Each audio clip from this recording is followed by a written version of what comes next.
Bismillahirrahmanirrahim. Assalamu alaikum. I am your bio teacher, class 9.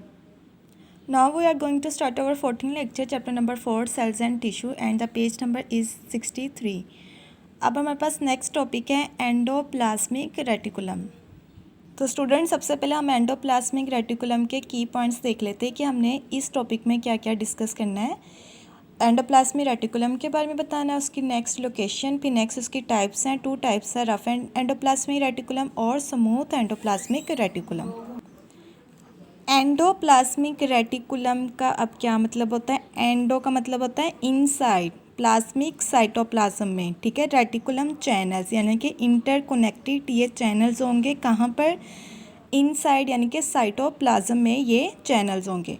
अगर हम इसकी सिंपल डेफिनेशन देखें, endoplasmic reticulum is a network of interconnected का मतलब क्या था? वो आपस में जुड़े हुए होते हैं, इंटरलिंक्ड होते हैं।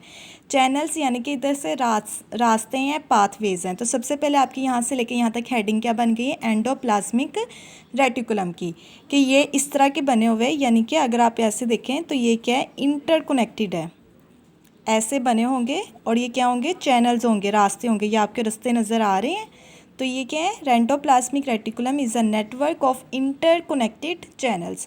नेक्स्ट अब हम इसकी लोकेशन देखते हैं कि कहाँ पे located, that extend from cell membrane to nuclear envelope. Consider कर लें आप, ये एनिमल सेल बना लें और यहाँ पे इसका ये क्या है? न्यूक्लियस है। अब इन्होंने क्या कहा है कि ये एक्सटेंड है फ्रॉम सेल मेम्ब्रेन, ये इसकी क्या हो गई है? Cell membrane. कहाँ से लेके कहाँ तक ये फैला हुआ है?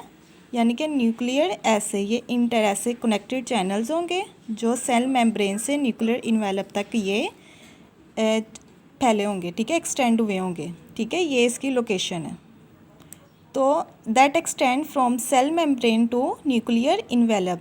अब इसकी 2 फॉर्म्स है, यानी कि 2 टाइप्स हैं, रफ एंडोप्लाज्मिक रेटिकुलम और smooth endoplasmic reticulum. Rough endoplasmic reticulum, जैसे कि नेम से ही पता लग रहा है कि इसकी अपीयरेंस कैसी होगी? रफ होगी।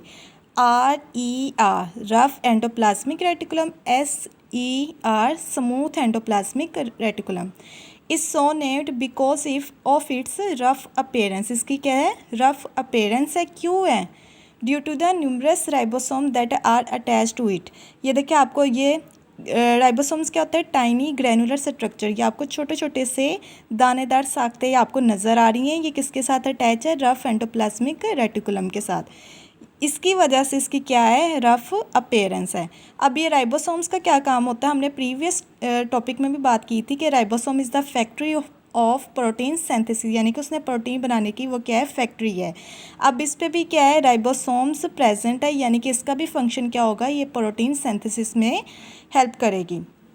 Due to the presence of ribosome rough endoplasmic reticulum serve as a function in protein synthesis, ठीक है। इसका भी फंक्शन क्या होगा? प्रोटीन सिंथेसिस, यानी कि प्रोटीन को ये बनाएगी।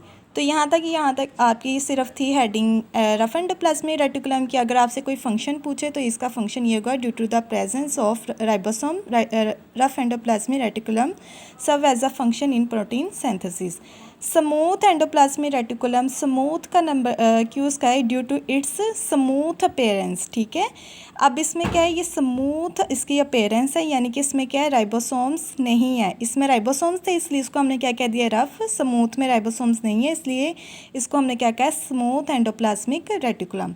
लैक्स राइबोसोम, ठीक है, इसके पास क्या होते हैं? राइबोसोम्स नहीं होते हैं। अब ये किस में इन्वॉल्व होता है? It is involve in lipid metabolism.